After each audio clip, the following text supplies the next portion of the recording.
Sahabat perempuan dimanapun Anda berada, berbicara mengenai pemberdayaan perempuan, tentu sangat erat kaitannya dengan pemberdayaan masyarakat, di mana pemberdayaan masyarakat ini bertujuan untuk menciptakan atau mewujudkan masyarakat yang mandiri, kemudian menggali potensi-potensi yang ada di wilayah atau di daerahnya masing-masing, terutama di Sumatera Selatan.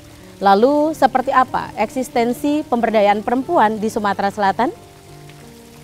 Assalamualaikum warahmatullahi wabarakatuh. Salam jumpa sahabat perempuan dimanapun Anda berada. Senang sekali saya Ari Ekasari kembali hadir menyapa Anda dalam program Perempuan. Untuk tema kali ini kami akan hadirkan perempuan-perempuan hebat, perempuan-perempuan inspiratif yang aktif berperan serta dalam pemberdayaan perempuan. Untuk itu, mari kita saksikan program Perempuan.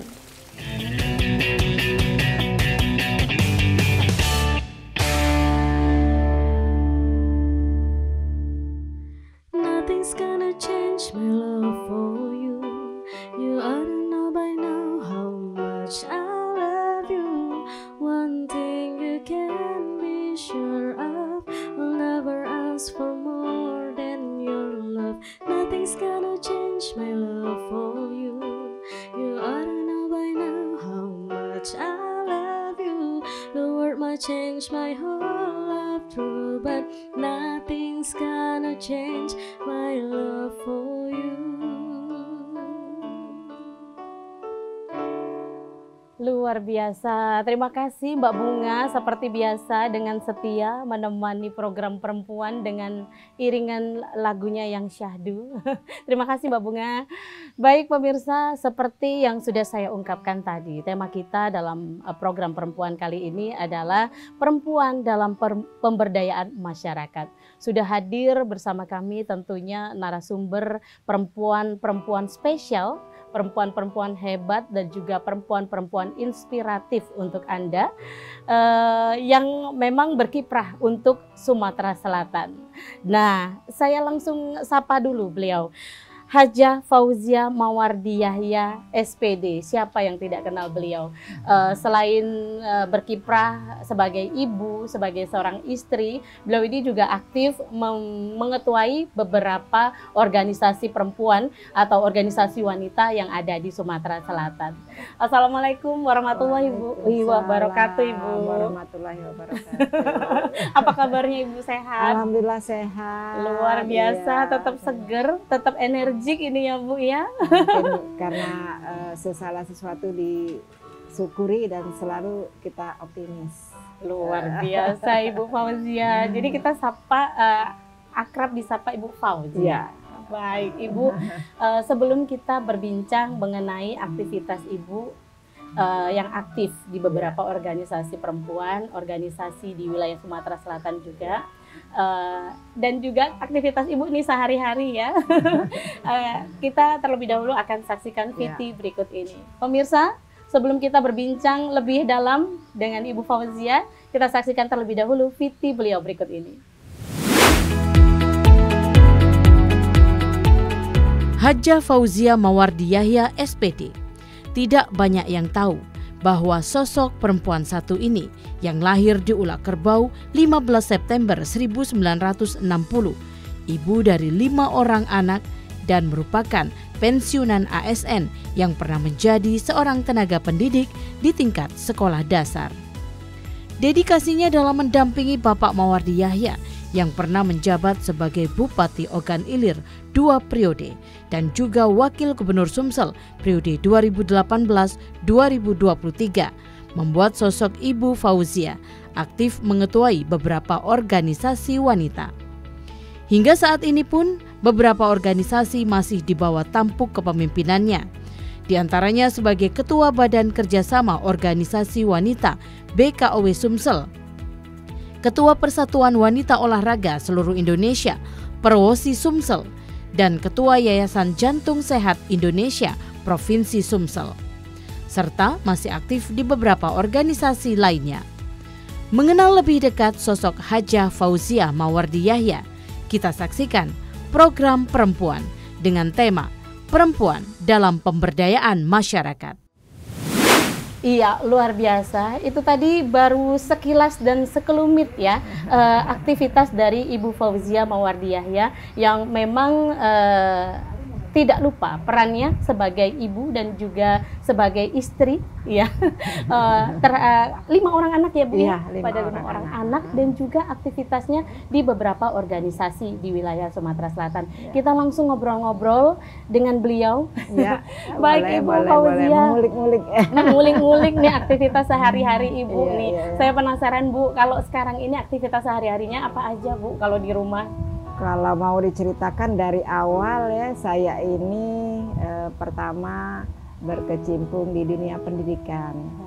Tapi anak-anak SD ya, kalau kita sebutkan guru SD, guru sedih. Guru SD, baik. Jadi mulai dari anak baru satu anak, anak juga baru lahir kita sudah berkecimpung di dunia pendidikan. Jadi bagaimana memilih untuk mengurus anak bayi dengan harus mengajar jam 7 harus tegak berdiri depan kelas, tanggung jawab kita 30 lebih anak. Wow, luar biasa. Jadi itu mulai dari sana saya sudah terbiasa, barangkali tertata, sudah menjadi disiplin kami bagaimana ketepatan waktu untuk mengurus anak dan mengurus di dunia pendidikan. Dan tidak tanggung-tanggung saya mengajar di guru SD itu mulai dari tahun 80, mulai ngajar sampai kalau tidak salah pensiun itu harus ngajar di kelas 1. Jadi memang berkecimpung dengan anak-anak yang masih ingusan. Kalau sekarang masih enak ada TK, ada PAUD. Iya. Kalau dulu kalau masuk SD itu benar-benar baru pertama sekali memegang pena gitu. Luar biasa. Jadi sudah biasa, jadi harus membagi waktu lah untuk mencuci baju. Kalau zaman dulu udah ada pembantu, kita malam-malam nyuci, pagi-pagi sebelum ngajar sudah dijemur. Kok kapan orang nyucinya Bu? Udah semalam. Nanti pulang ke rumah, anak-anak udah tidur, kita gosok, sudah gosok nyuci lagi. Gitu. Kalau untuk urusan keluarga, jadi sudah terbiasa.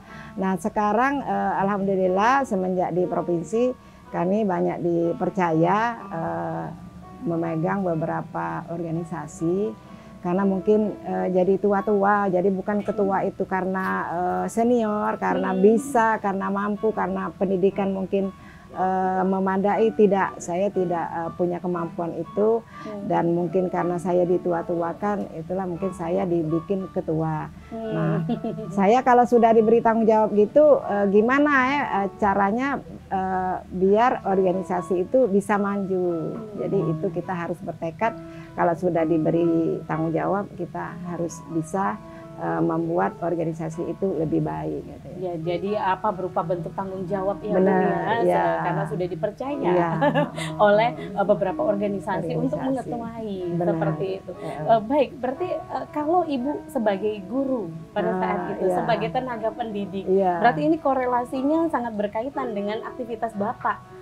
Ya, sebagai katakanlah yang di dunia politik pada saat itu sebagai Bupati Ogan Ilir, kemudian Ibu sebagai Ketua Tim Penggerak PKK Kabupaten Ogan Ilir tentunya, dan sangat erat kaitannya dengan Bunda PAUD ya Bu ya. Iya. Jadi mudah gitu ya Bu ya, bagian dimudahkan. Ini anak-anak sudah 5 orang sudah berhasil semua. Alhamdulillah ya. Bisa dijelaskan Bu untuk saat ini? Bagaimana untuk menjelaskannya, karena kita mungkin tadi bisa berkecimpung di dunia pendidikan, mendidik anak-anak, bagaimana tanggung jawab kita. Anak dari 0 belum bisa baca, kelas 1 itu tanggung jawabnya 3 bulan, kalau zaman dulu 1 bulan ya, harus bisa membaca. Dan mereka kalau sudah naik kelas 2 itu harus bisa semua. Jadi biasanya yang ranking itu, yang dari saya kelas 1 itu ranking itu sampai ke kelas 6, yang itulah rankingnya. Jadi itu, nah, mungkin terbiasa dari itulah saya mendidik anak saya begitu barangkali.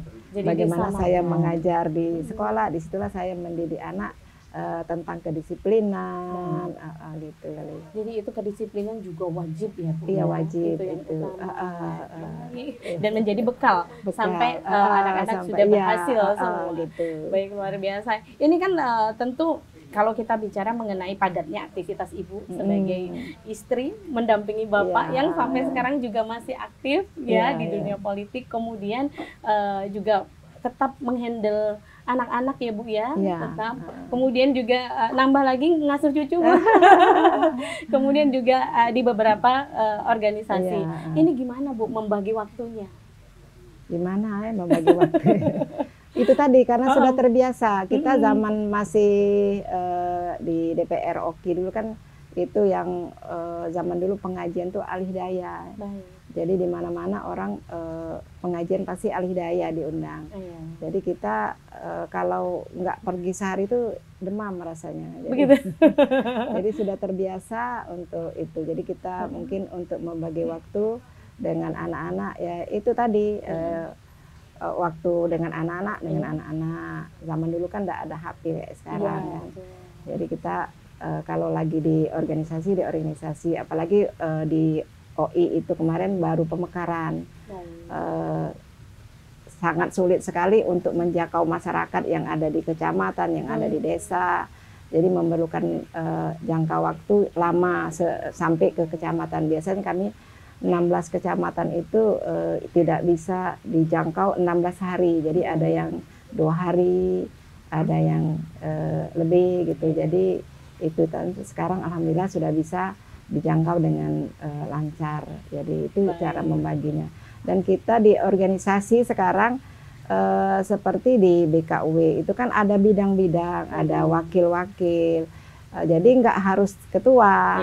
Jadi kita tanamkan kepada seluruh pengurus bagaimana kita untuk memajukan organisasi ini. Kalau saya sendiri nggak bisa dan tidak kelihatan. Ayo kita sama-sama karena maju ini karena kita sama-sama. Jadi sama-sama memiliki, sama-sama merasa tanggung jawab bagaimana kita untuk memajukan ini. Nah, betul sekali. Nah, Ibu berarti sebagai ketua kan memiliki visi, misi untuk memajukan organisasi tersebut. Ini beberapa organisasi seperti BKOW, kemudian Perwosi, Persatuan Wanita Olahraga Sumatera Selatan, Jantung, kemudian Yayasan Jantung. Nah, ini kan pasti ada ide-ide atau pemikiran yang ingin Ibu terapkan, Ibu jalankan. Lalu bagaimana Ibu mengetok tularkan kepada pengurus dan anggotanya seperti itu? Kalau saya sendiri ya, kalau ide saya sendiri mungkin nggak bisa. Baik. Nah makanya saya setiap rapat, setiap punya ide kita sampaikan.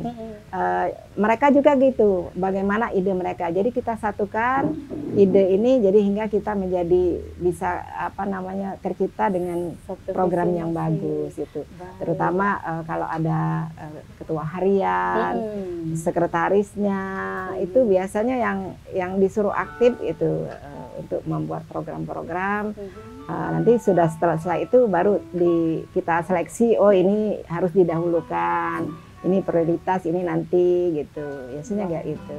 Nah, kira-kira ini mungkin saat ini dan kedepannya program-program prioritas apa Bu yang mungkin di BKOW terlebih dahulu yang ingin dicapai? Ya kalau di BKOW itu sekarang kita membantu pemerintah, program pemerintah itu kalau bisa kita terus bergandengan untuk ke masyarakatnya. Seperti kemarin stunting kan lagi heboh-hebohnya stunting. Kita dari BKW karena banyak organisasi, jadi perwakilan di BKW itu punya 47 kalau seluruh organisasi itu aja perwakilan kita turun ke masyarakat itu wow bukan main itu.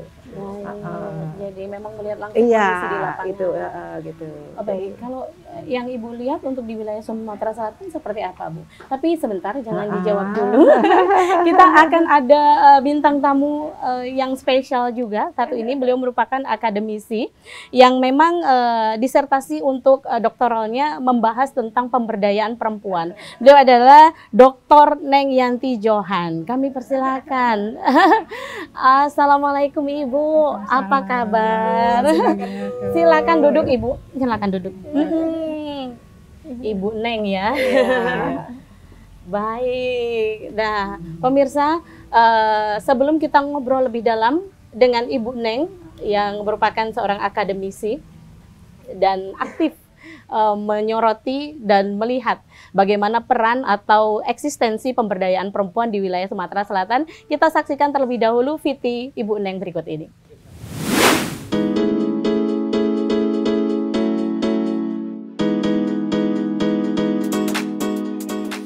Dr. Neng Yanti Johan, perempuan kelahiran 1967 ini, dikenal sebagai sosok yang tegas, kritis, dan aktif dalam menyuarakan hak-hak perempuan.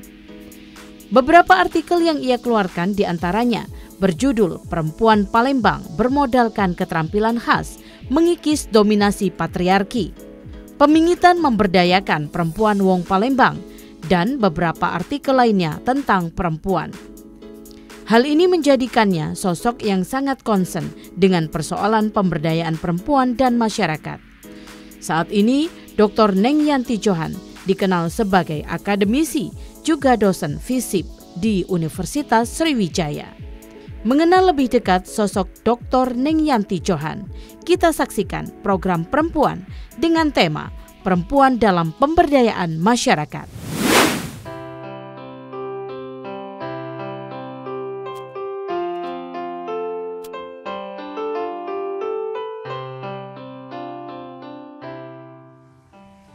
Iya, luar biasa. Itu tadi sedikit atau sekilas aktivitas dari Ibu Neng Yanti Johan yang merupakan akademisi dan aktif sekali menyoroti peran dan pemberdayaan perempuan, khususnya juga pemberdayaan masyarakat di wilayah Sumatera Selatan. Nanti kita sapa terlebih dahulu ya, Ibu, sebelum kita lanjutkan obrolan tadi, Ibu Fauzia. Bu Neng, apa kabarnya? Alhamdulillah baik. Alhamdulillah. Seger juga Ibu Neng ya. Ini Ibu Neng kita tahu ya, untuk hasil disertasi untuk program S1, S2 dan S3-nya, doktoralnya adalah menyoroti tentang pemberdayaan perempuan, dan ini sangat ada benang merahnya sekali gitu ya. Bintang tamu kita untuk perempuan kali ini memang luar biasa, nyambung, jadi nyambung. Bu, mungkin diceritakan sedikit aktivitas sehari-hari selain sebagai dosen saat ini, apa Bu? Kalau dulu sejak tamat kuliah itu memang ada dulu sama Bu Siti Zainab Bakir itu ada pusat studi wanita. Jadi pada waktu itu saya belum ini ya, tapi memang skripsinya sudah diarahkan untuk perlindungan pekerja wanita. Nah, kemudian dapat beasiswa dari dari Port Foundation itu di UI, ada kajian wanita UI S2. Nah, masuk situ, jadi saya ngambilnya implementasi program P2WKSS Bu zaman dulu ya. Itu. Nah, yang S3-nya ya lanjut ke penyusunan formulasi program kemiskinan sih yang responsif gender. P2WKSS ya. Iya. Baik. Iya. Luar biasa, berarti nyambung kan. Iya. Ini menyoroti tentang program kemiskinan di Sumatera Selatan juga untuk dokteralnya, dan ini juga akan berkaitan erat dengan seperti yang Ibu Fauzia katakan tadi, bahwa fokus dari beberapa organisasi wanita seperti BKW ini adalah pemberantasan program stunting, pemberantasan stunting atau gizi buruk bagi anak-anak. Nah, baik, kita ke Bu Fauzia terlebih dahulu untuk melanjutkan program dari BKW sendiri tentang pemberantasan stunting ini tadi, Bu. Seperti apa? Ya, kita di organisasi kita kemarin sudah membuat mengumpulkan seluruh organisasi perwakilan. Jadi kita manggil narasumber bagaimana cara kita untuk mengambil alih atau mengambil sebagian kecil untuk bisa kita kerjakan kepada anak yang terkena stunting.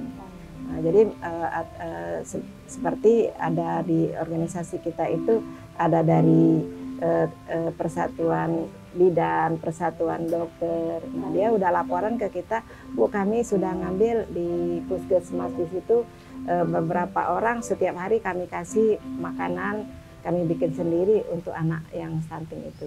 Jadi setiap mereka lakukan biasanya laporan ke BKW. Baik, jadi anggotanya turun langsung Iya, menyuapkan. menyuapkan Baik. gitu. Jadi ini apakah efektif seperti itu? Ya semestinya memang harusnya begitu kalau kita ada waktu, karena kalau kita cuma dikasihkan aja ke orang tua belum tentu sampai ke anak, karena Baik. memberi makan anak itu tidak mudah ya. Biasanya rewel, dikasih Betul, menu betul. ini nggak mau, dikasih nggak mau. Jadi kita lihat sendiri orang tua menyuapi anak itu, kita lihat sendiri nyampe tidak ke anak-anak itu. Baik. Nah, gitu. Bu Neng, ini kan melihat apa namanya, ini aksi nyata ya, katakanlah boleh dibilang aksi nyata dari beberapa organisasi wanita, dan juga PKK pun juga Iya. programnya, sebuah Iya, program sama. juga adalah fokus kepada pemberantasan stunting. Ibu Neng sendiri sebagai akademisi melihat ini seperti apa? Kalau stunting itu kan bayi lahir rendah itu ya. Sebetulnya apa namanya tadi kegiatan yang langsung melihat bagaimana menyuapkan makanan, bagaimana supaya anak-anak itu bisa makan, ya itu sebetulnya sangat baik ya. Tapi itu untuk jangka cepat memang itu ya. Tapi kalau untuk jangka panjang kita harus lihat dulu persoalannya apa. Persoalannya apa? Apakah memang stunting itu karena apa namanya kebanyakan yang pernikahan usia dini? Baik. Apakah betul Faktornya. itu apa namanya karena kurang makanan Kebutuhan bergizi gizi, gitu ya. Jadi nanti kita ngelihat case-nya itu apa, masalahnya apa, nah gitu yang kita harus selesaikan masalahnya. Kalau pernikahan dini berarti ya itu Ya. tadi Ada yang mengaturnya lagi, baik. untuk jangka Ya. panjangnya begitu. Kalau misalnya apa namanya kalau di pertanian tuh disparitas makanan, Ya. nah di situ nggak banyak mungkin, nah Ya. itu mungkin dinas pertanian yang Terkait. ya menggalakkan orang bertanam atau bagaimana bisa mengupayakan itu gitu. Baik. Gitu. Berarti ini kan memang harus ada kerjasama dan keterlibatan dari masing-masing Dinas stakeholder, sektor, iya, dinas jadi dan bukan sektor. bukan hanya kesehatan Nah, sama BKKBN iya. aja itu. Iya, Makanya iya. kita itu dari organisasi itu Iya. ngambil sebagian kecil, Ya. karena kenapa kita nggak harus turut serta? Kita kan namanya terpanggil jiwa Iya. ibu-ibu, jadi kenapa kita diam saja? Iya. Apa lihat orang di sekeliling kita kayak gitu? Jadi kita harus ambil bagian. Dan memang benar kata ibu tadi, kita sekarang kan orang mendata anak-anak yang stunting. Nah kita kedepannya ini bukan hanya anak yang stunting, tapi sebelum anak stunting itu kan melahirkannya ibu. Nah Iya. ibu ini harus kata ibu tadi Dipersiapkan. dipersiapkan apa perkawinan dini, Kesian. ataukah ibu yang hamil tadi kurang Asupan. iya kurang asupan gizi, atau memang belum mengetahui bagaimana Iya, kalau iya. kita hamil itu makannya yang Seperti baik apa, gitu. baik. Itu harus disosialisasikan. Baik. Makanya kalau di BKU itu karena ketemu ibu-ibu semua, dan itulah peran ibu-ibu itu, jangan sungkan-sungkan, jangan bosan-bosan untuk mensosialisasikan, menghayu-hayukan kali itu. Jadi wuru-wuru Iya, walaupun istilahnya kita ya. nggak punya dana, tapi Iya. kan punya Iya. mulut tadi, ketemu Iya. orang ini, ketemu Iya, orang itu. Betul. Baik, ini kan tentunya banyak sekali ya Bu ya program-program. Stunting itu sebagian saja dari Iya. program yang digalakkan oleh mitra pemerintah gitu ya. Kemudian ada beberapa bidang lagi yang membawahi dan berkaitan erat dengan pemberdayaan perempuan dan pemberdayaan masyarakat. Kalau Ibu Neng sendiri melihat eksistensi dari pemberdayaan perempuan dan berkaitan erat dengan pemberdayaan masyarakat di Sumatera Selatan ini seperti apa Bu Neng? Sebetulnya sejak zaman PKK ya Bu ya, Iya. nah, pemberdayaan perempuan itu sudah dilakukan. Nah, Iya. banyak program 10 program PKK. Iya. Kemudian dari dinas instansi OPD Iya. itu ada peningkatan pendapatan wanita, itu Iya. pasti ada tuh, semua ada dari zaman Orde Baru itu sudah ya. Nah tinggal lagi persoalan, nah dari data juga dari UMKM itu sekarang meningkat perempuan itu Pelaku UMKM. Iya, Baik. 196.000, sementara laki-laki itu 130, itu yang paling besar yang di bidang perdagangan besar. Nah, kalau perempuan itu yang kedua, UMKM itu dia ke soalan akomodasi, mulai makanan dan minum. Tapi kalau yang laki-laki itu ke industri, pengolahan industri. Tapi itu yang level 2 itu juga masih banyaklah perempuan, 2 kali lipat angkanya jadi UMKM itu. Jadi sebetulnya sudah banyak upaya untuk pemberdayaan perempuan. Pemberdayaan itu bukan arti ekonomi saja, mungkin pengetahuan, keterampilan itu 10 program PKK itu. Ya, pengetahuan bagaimana ngurus anak, bagaimana ikut bina balita, bina keluarga itu udah banyak sekali. Nah, tapi persoalannya itu adalah apakah ini seiring dengan pemberdayaan perempuan dengan otonomi dia. Otonomi daerah. Otonomi mereka dalam pengambilan keputusan. Tadi Bu Fauzia, kalau saya dengar bahwa dia bisa menentukan mau ikut organisasi ini kan gitu ya. Nah, di samping dia ngurus keluarga. Nah, banyak yang nggak bisa itu perempuan. Nah, bahkan meskipun mereka itu sudah mendapatkan penghasilan, tapi di dalam rumah tangga masih tetap yang mengambil keputusan adalah kepala rumah tangga. Yang ini dikatakan itu adalah laki-laki, sehingga kadang-kadang untuk mereka eksistensi jadi kurang tadi. Kalau Bu Fauzia, Bapak betul kan? Apakah yang terjadi seperti itu? Kalau untuk Bu Fauzia sendiri seperti apa? Itu kali ya, kalau bisa membagi waktu, karena bisa membagi waktu kita dan itu tadi. Karena kita senang hobi, jadi nggak merasa capek. Kalau saya dengar keluhan ibu-ibu tuh misalnya kita mau ke daerah, misalnya, capek, nggak tahan jauh naik mobil. Nah, kadang gitu. Ini jangankan naik mobil, kita kalau lagi di OI dulu, kalau ke rumah-rumah orang-orang yang di sawah itu ya, dari rumah ke rumah itu kan panas, jauh. Senang, ketemu orang itu senang. Jadi dengan adanya kita senang itu jadi semangat. Akhirnya itu tadi kan. Sampai rumah mikir, oh ya besok kemana lagi. Jadi sampai ke rumah kan ada cerita, bahan cerita sama bapak. Oh ya alhamdulillah kita bisa ngasih orang. Kalau lihat di situ nanti pas dinaiki tangganya itu langsung gebrek roboh. Ada yang ketemu lansia, rumahnya nggak punya atap. Nek gimana kalau hujan, turun ke bawah pakai ini tikar tutup katanya. Terus ketemu orang, kenapa Nek kakinya ini terbakar, kedinginan, nggak ada selimut. Jadi dalam mobil kami itu kayak Doraemon, kita siap karena sudah pernah bertemu orang-orang yang nggak punya ini, nggak punya. Jadi ada yang nggak punya selimut, ada selimut zaman dulu yang garis-garis. Selimut rumah sakit. Iya yang garis-garis betul. Terus kalau dari dinas sosial itu dapat seperangkat untuk masak itu ada tas, ceretan. Senangnya mereka yang mukenanya sudah hitam-hitam, kita kasih mukena itu. Jadi dengan adanya gitu kita cerita di rumah, Bapak mungkin oh iya inilah ibadah juga di samping kita memang perlu dengan orang. Ini ibadah. Jadi kalau kami mengistilahkannya tabungan akhirat. Di samping kita memang bekerja tadi supaya kita dikenal orang, buat Bapak juga. Tapi kan di samping itu kita ada tabungan akhirat. Gitu. Jadi ada niat juga untuk mendekatkan diri. Kalau kita nggak ke rumah mereka, beliau nggak ada tahu. Kalau Bapak misalnya ada laporan dari dinasnya, kan nggak nyampe kayak gitu. Kalau PKK kan nyampe.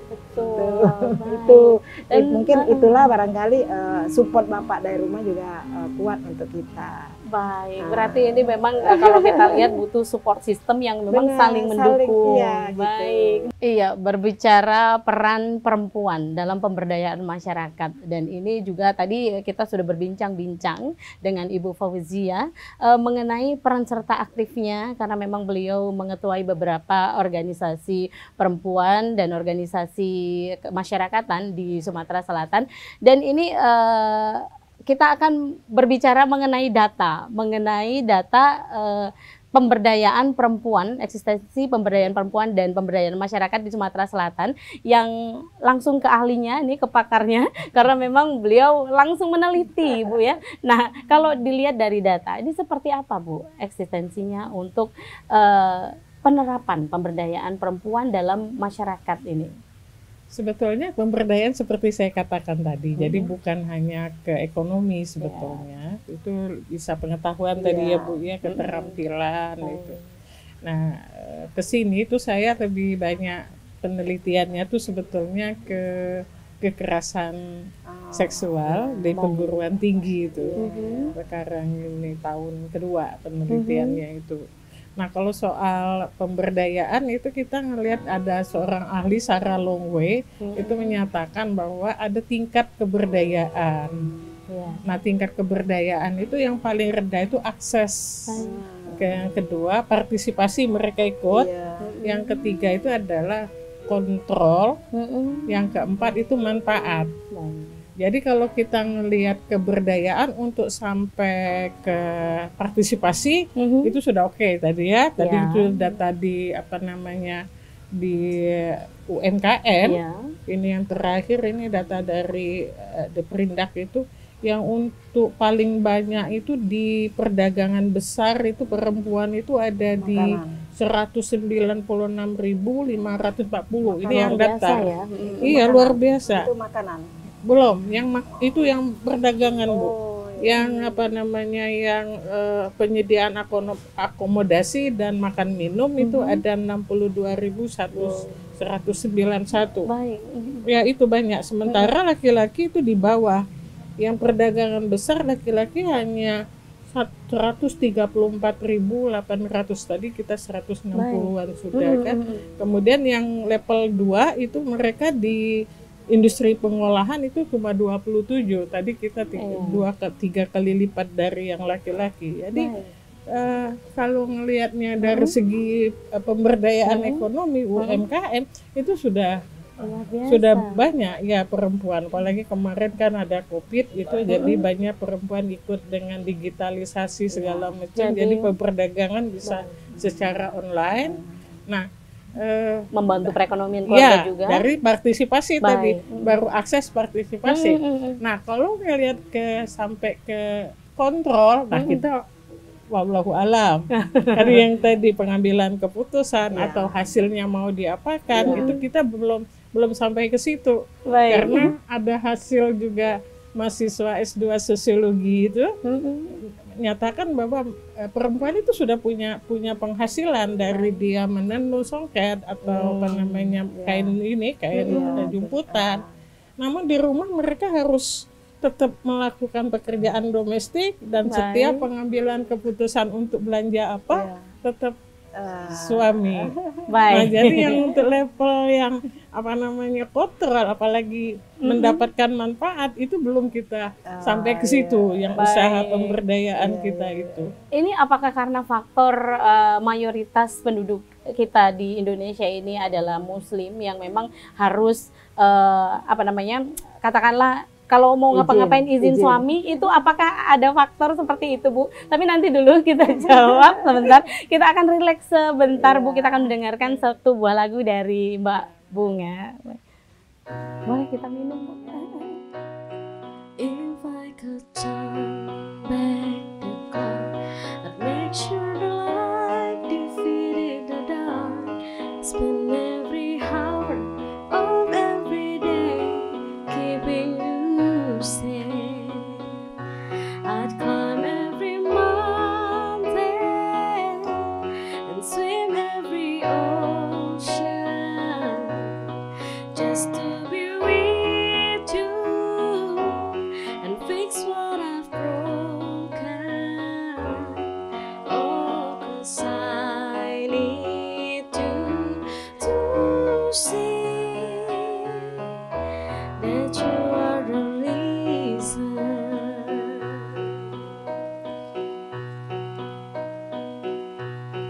If I could turn back the clock, I'd make sure the light defeated the dark and spend every hour of every day keeping you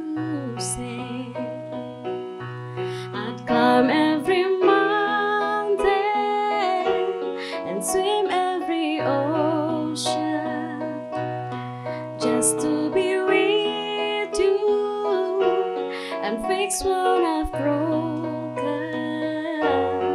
Oh, 'cause I need you to see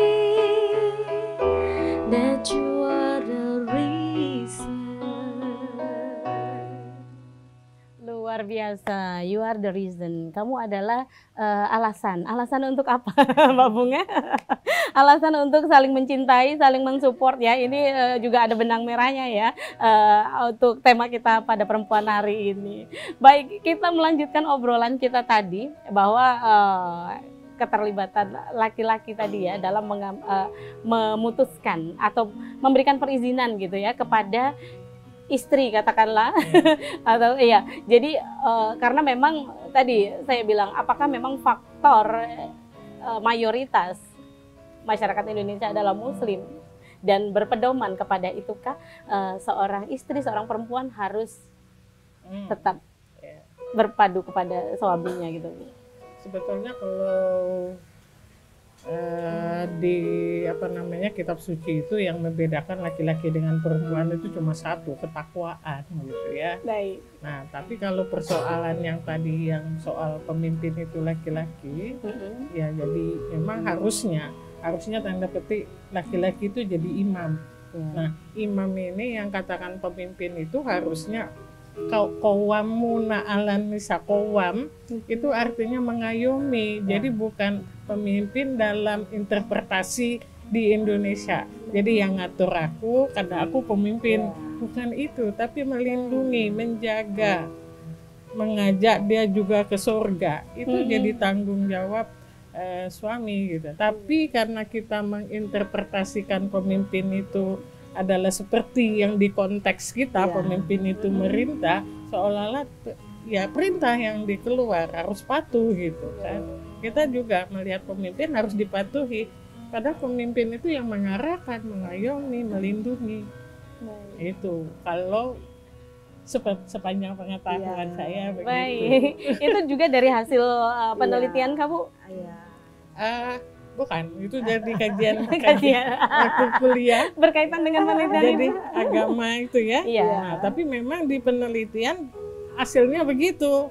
Tadi meskipun dia sudah mempunyai pendapatan sendiri, kalau yang kapitalis itu kan mengatakan bahwa kalau dia menguasai sumber daya, dia akan punya power ya. Nah, ternyata enggak untuk perempuan. Bahwa dia punya tadi ya mungkin pendapatannya dari nenun songket itu melebihi pendapatan suaminya. Nah, tapi mereka ya tadi kalau misalnya belanja pun harus ada keputusan izin dari suami. Itu yang jadi ini. Termasuk pengasuhan domestik tadi yang kata ibu kan mencari jalan tengah itu tadi. Nyetrika jadi malam, gitu nyuci malam, nyetrikanya sore. Itu jadi perempuan itu multitasking tadi. Iya, baik. Nah, kalau Ibu Fauzia melihat seperti ini, fenomena seperti ini. Ya, itu tadi ya, kita harus sama-sama komunikasi. Dan mungkin kalau kita keluar, kalau nggak diizinkan suami kan nggak mungkin kita pergi kan. Berarti kalau kita sudah disupport, kata Ibu tadi, kita diberi izin keluar. Makanya saya bilang sama ibu-ibu, kita setiap hari berterima kasih kepada Bapak karena sudah diizinkan keluar. Karena kata Ibu tadi kalau di agama Islam kan tidak boleh keluar rumah kalau tanpa izin. Nah, kita alhamdulillah dengan adanya izin itulah barangkali kita bisa membuat organisasi di luar juga bisa sukses. Karena tadi pikiran kita, saya tadi keluar udah diizini suami. Dan juga kita harus memegang teguh prinsip wanita itu harus memegang itu tadi sebagai wanita tadi punya tanggung jawab di rumah dengan anak, dengan suami. Jadi itu jangan lupa tanggung jawab itu kepada tanggung jawab yang kita di rumah.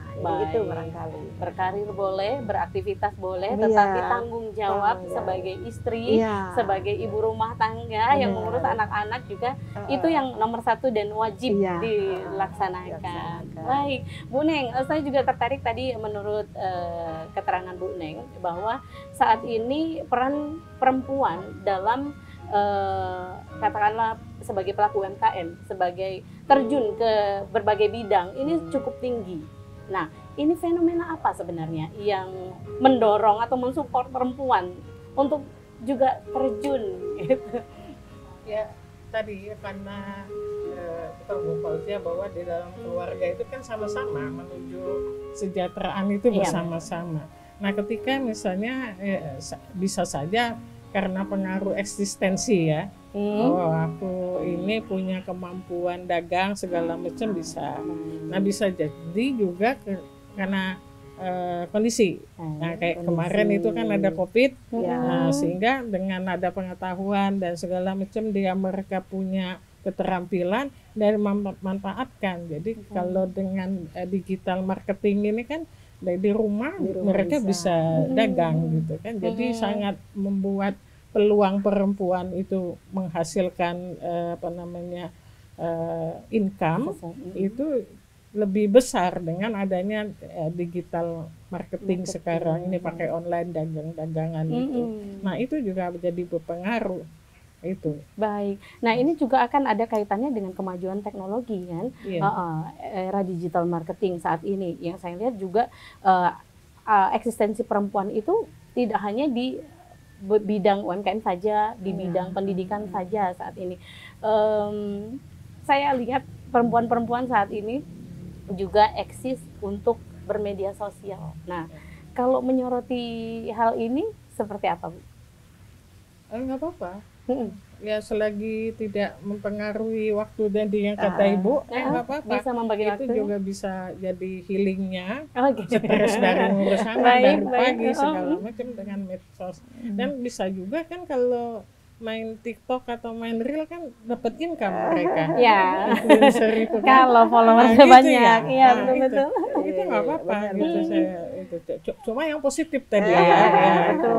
Yang ini ya. Harapannya begitu. Jadi mereka menyebarkan pengetahuan yang mereka tahu, bikin kue, menyebarkannya ke ini kan banyak follower, itu juga bisa jadi mendapatkan income. Baik, jadi itu bentuk sosialisasi yang terbilang murah ya untuk di era saat ini. Nah, Bu Fauzia sendiri apakah aktif nih untuk jadi ikut gitu, harus ikut tren kekinian dengan bermedia sosial? Saya enggak karena gimana? Karena di media sosial itu ya kata Ibu tadi, mestinya kita yang positif ya, kita mengendorse kegiatan positif. Nah, ini ada juga yang negatifnya gitu. Jadi jangan sampai kita memunculkan kegiatan kita atau apa yang kita lakukan itu dinilai orang positif daripada negatif. Daripada gitu barangkali anak kita ketemu langsung gitu. Dan jangan sekali-sekali kita curhat masalah rumah tangga di medsos itu.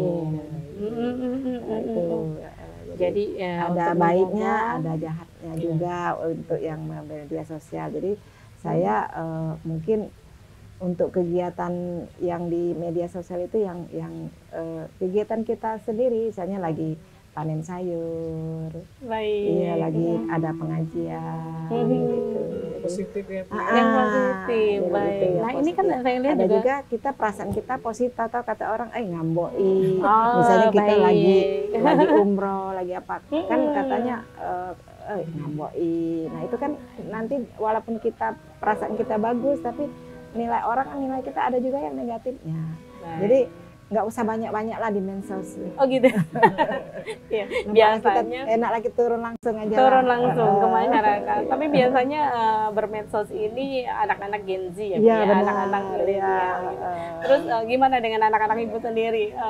Yang memang saat ini saya lihat ada beberapa yang terjun mengikuti jejak Bapak ke dunia politik. Gitu. Ya itu tadi, makanya karena dari kecil mungkin sudah dididik begitu kan.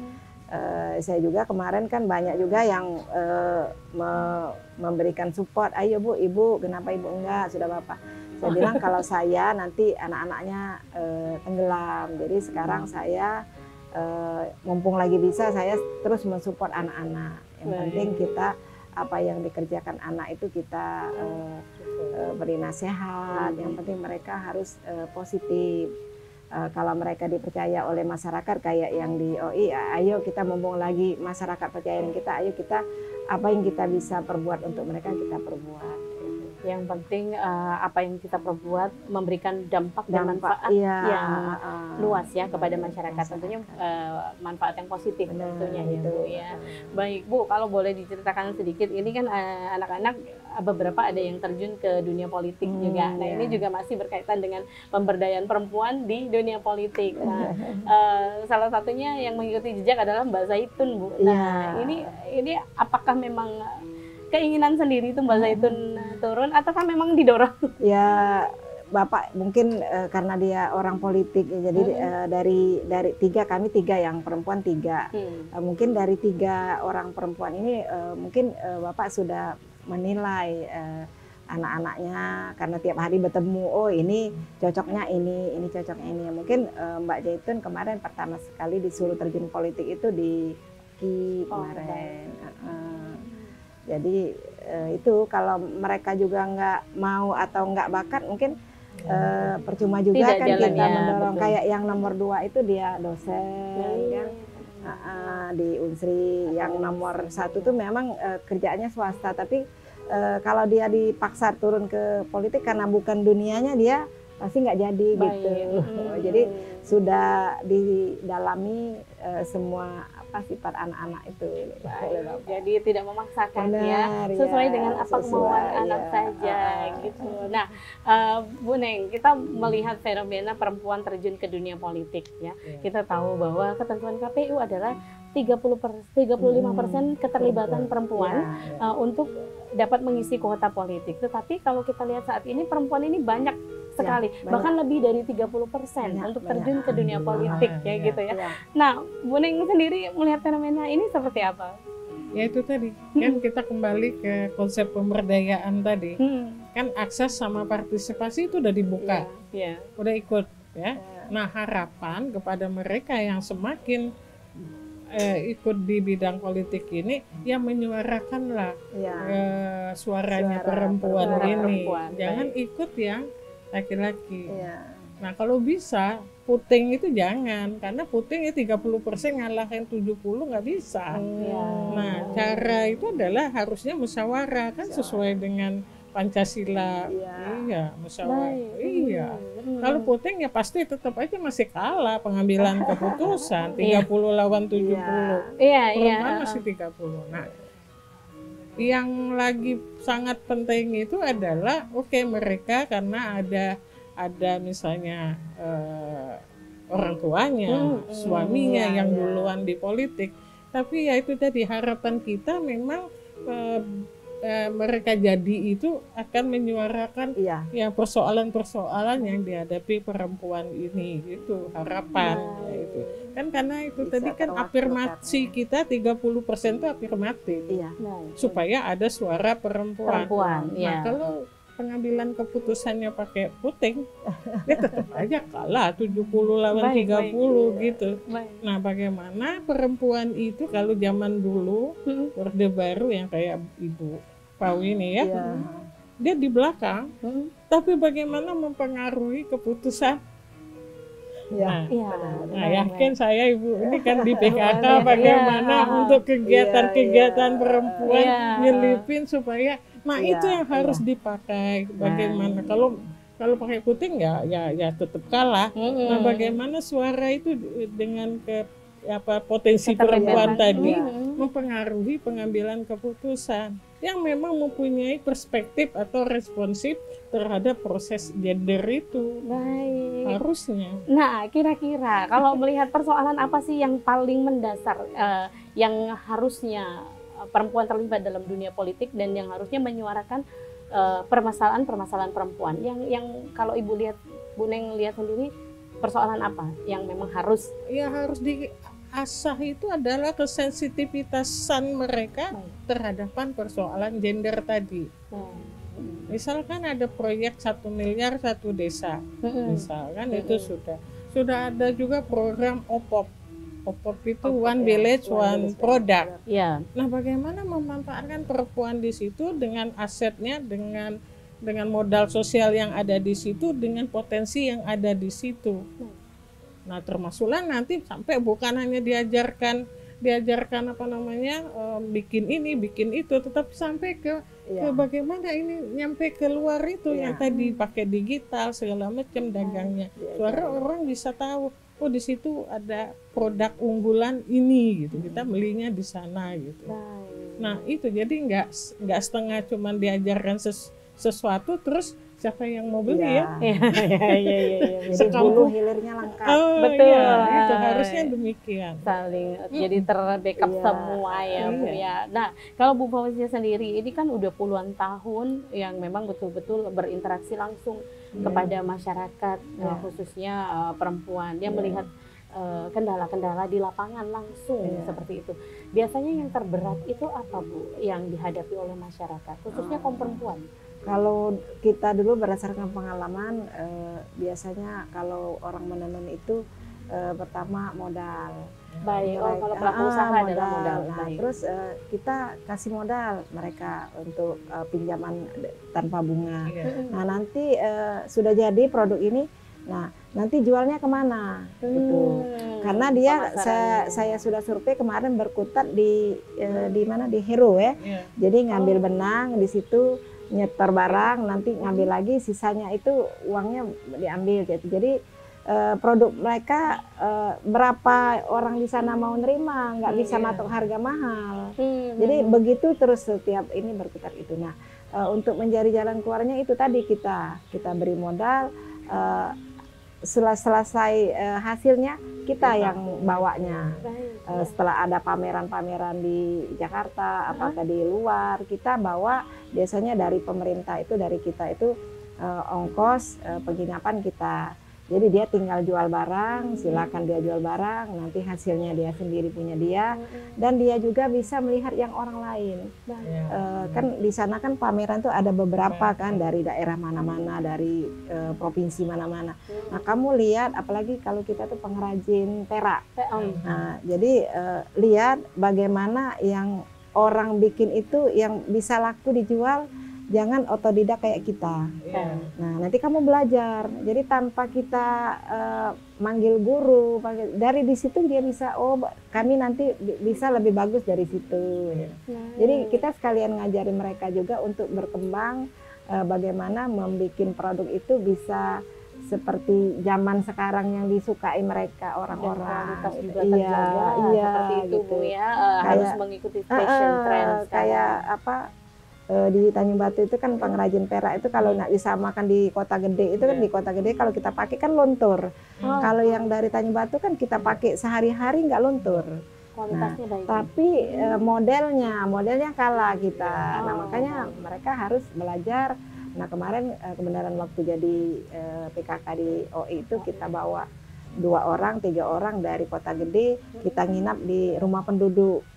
Jadi ongkosnya murah, cuma ngongkosi, dia tidak tidur di hotel, tidur di rumah penduduk, dan makan sehari-harinya penduduk itu. Jadi itu yang paling melihat langsung aktivitas dari penduduk di sana. Dan mereka juga mau hasil dari kita tadi, pelatihan tadi, kalau sudah bagus, nanti dari orang Kota Gede ini ngambil, nanti dia yang jual di situ. Jadi gitu. Jadi kata Ibu tadi, hulu hilirnya harus kita ajari dulu mereka. Setelah dia sudah bisa berenang sendiri, ayo silakan kita ngambil yang belum lagi daerah mana, kita ambil lagi, kita didik lagi gitu.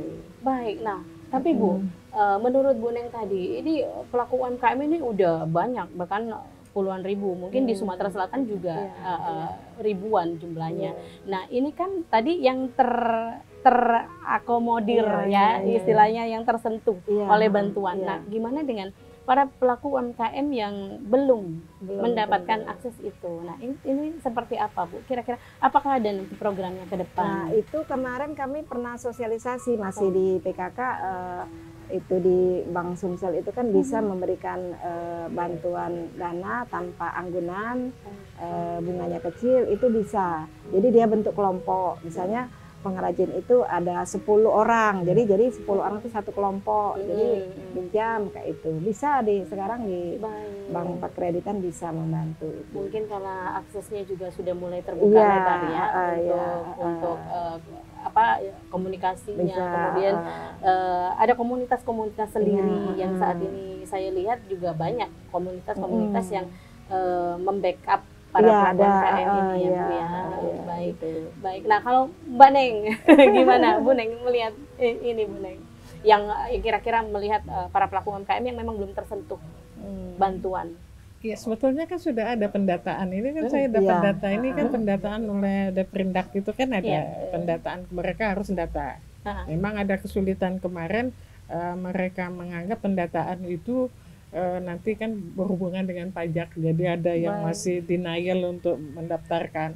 Tapi alhamdulillah dapat ya ininya. Nah dari situ sebetulnya kita menggunakan data tadi kan bisa lihat ya Bu ya siapa yang pemiliknya, kemudian statusnya apa sebagai single parent, Terus usahanya punya alamat. apa, iya itu dan dengan data itu kita bisa berbuat banyak untuk apalagi kalau nanti kita bisa tadi OPOP ya satu desa satu produk unggulan, jadi kan bisa Sumsel ini brandingnya apa tadi kan belum ya namanya perak kita tahu kerajinan perak hanya di Jogja. Di desa ini ya, Padahal iya, di kita di iya. Tanjung Batu aduh. Iya, gitu Tanjung kan. Batu betul. Nah, ya itu yang kita harus tadi sebetulnya Ibu Paus ini sudah banyak ya ininya aktivitasnya di Perannya ya. iya sampai di songket apa namanya apa Bu? Perak, apa makanan. namanya ini apa namanya motif Motif, ini ya. pewarnaan udah kain ya, kearifan lokal ya. Iya. Baik. tapi itu tadi kan kalau kita beli di apa Ramayana Iya. songket Palembang padahal yang buat OI Iya. gitu. Termasuk jahit. Jahit semua. Iya. Baju jadi yang sudah di Ramayana itu jahitnya di OI. Iya, sebenarnya di situ ya. Dan di dusun kita juga di Ulak Kerbau. Baik. Tapi di Palembang juga ada beberapa seperti kayak Tuan Kentang seperti itu Bu. Iya, jahitnya dari situ semua. Dari Kita juga jangan salah ya, kita diajak ke tukang jahit nanti situ. Siapa namanya Siano? Dari daerah mana? Dari daerah OI. Walaupun sudah tinggal di Palembang, jahitnya bagus, pasti dari OI. Baik. Jadi untuk memajukan UMKM itu sendiri berarti pelaku UMKM-nya juga harus terlibat aktif. Benar. Baik. Jadi nah melihat keaktifan dari pelaku UMKM di Sumsel sendiri, Bu Neng seperti apa? Itu tadi ya kalau umumnya itu tadi yang kata Ibu sudah banyak usaha pemerintah ini bahkan dikasih modal segala macam. Nah kalau mereka tidak berhasil biasanya mereka tuh down kan, tidak mau lagi. Nah yang jadi harapan itu adalah tadi sudah ada pendataan ya pemerintahnya yang ini ya mau diapakan kita branding apa OI branding apa Kota Palembang branding kualitasnya harus ini belum baik harus kita kasih pelatihan dari pemerintah iya itu motif tadi yang mana yang disukai kan itu tinggal bagaimana apa marketing tadi sesuai dengan keinginan konsumen itu saling support ya Bu ya pemerintah membantu, kemudian beberapa organisasi membantu yang mewadahi, kemudian juga para pelaku usahanya juga seperti itu. Luar biasa ya, tidak terasa hampir 60 menit kebersamaan kita dalam program Perempuan Bu. Kesimpulan sedikit Bu, harapannya untuk perempuan-perempuan khususnya di Sumatera Selatan yang memang harus aktif nih dalam pemberdayaan perempuan dan masyarakat. Ya itu tadi mumpung kita masih bisa berbuat kepada masyarakat ya kita beri semangat lah, kita beri motivasi bagaimana kita sebagai perempuan itu bukan hanya bisa membantu pendapatan, membanggakan keluarga dan membanggakan suami juga. Kalau kita berhasil dalam kutip apa yang kita kerjakan itu positif, pasti suami bangga dan anak-anak keluarga juga bangga itu. Jadi jangan putus asa, yang penting kita berdoa kepada Allah apa yang kita kerjakan selalu positif dan diberi support oleh suami dan keluarga. Baik, sehingga hasilnya juga positif ya Bu ya apa yang dilakukan untuk masyarakat Sumatera Selatan. Bu Neng?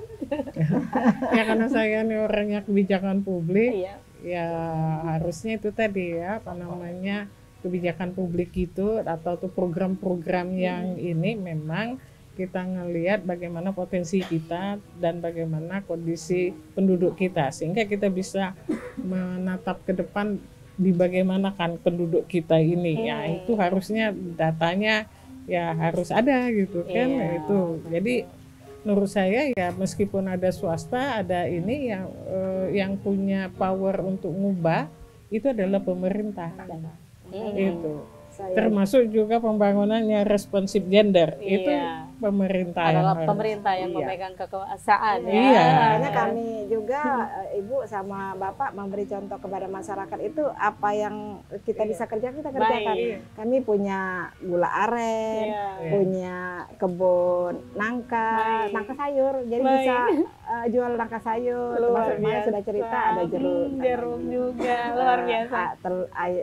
ayam telur, ayam potong. Baik. Kita nggak bisa diam gitu. Sehingga juga menginspirasi masyarakat ya Bu Iya. ya. Baik Ibu Fauzia, terima kasih banyak atas waktunya Iya, dalam kasih. program Perempuan hari ini. Bu Neng terima kasih banyak, Mbak Bunga terima kasih banyak. Dan tentunya pemirsa, sahabat perempuan dimanapun Anda berada, semoga tayangan ini dapat memberikan kebermanfaatan yang luar biasa dan dapat menginspirasi kita semua kaum perempuan dalam pemberdayaan masyarakat. Akhirnya saya Arya Kasari mewakili tim kerabat kerja perempuan undur diri. Wassalamualaikum warahmatullahi wabarakatuh dan sampai jumpa.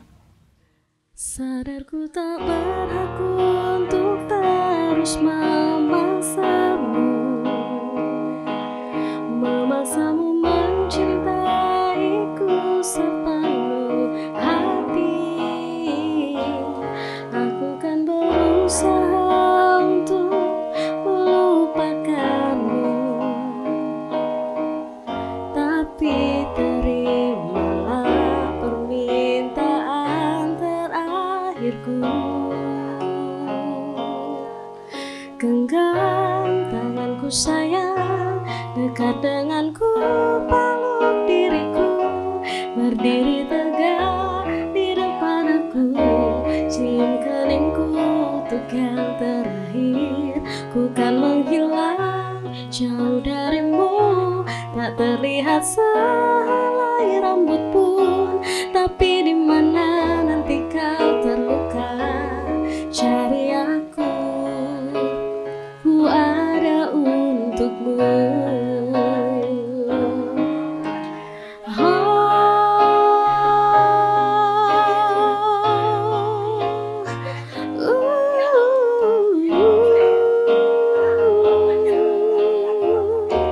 Yang terakhir ku kan menghilang jauh darimu, tak terlihat sehelai rambut pun, tapi di mana nanti kau terluka, cari aku, ku ada untukmu, tapi di mana nanti kau terluka, cari aku.